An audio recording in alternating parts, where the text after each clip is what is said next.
Ration పంపిణీ కార్యక్రమంలో భాగంగా మంత్రి నాదెండ్ల మనోహర్ విజయవాడలో పర్యటించారు. లబ్ధిదారులకు అనుకూలంగా సరుకులు తీసుకునే సౌకర్యాన్ని కూటమి ప్రభుత్వం కల్పించిందని మంత్రి నాదెండ్ల అన్నారు. రేషన్ షాపుల్లో వినియోగదారుల కోసం సౌకర్యవంతమైన వ్యవస్థ తీసుకొచ్చామన్నారు. గతంలో ఉన్న పాత విధానాన్ని మళ్లీ ప్రవేశపెట్టామని తెలిపారు. రేషన్ పంపకాల్లో పొరపాట్లకు తావు లేకుండా అమలు చేశామన్నారు. సమయానికి అవసరానికి అనుగుణంగా రేషన్ తీసుకునే వెసులుబాటు కల్పించామని మంత్రి నాదెండ్ల మనోహర్ తెలిపారు.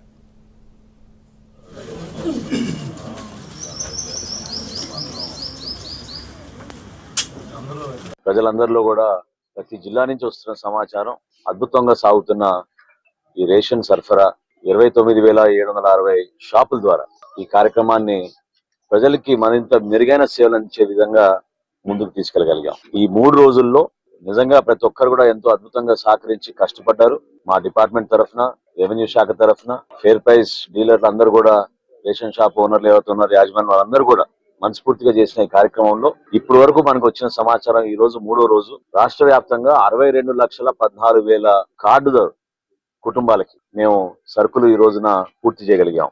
అంటే సుమారు 42.14% ఈ 3 రోజుల్లోనే వాళ్ళకి రేషన్ సరఫరా చేయగలిగాం. ఈ గతంలో ఎప్పుడు కూడా ఇటువంటి కార్యక్రమం జరగలేదు.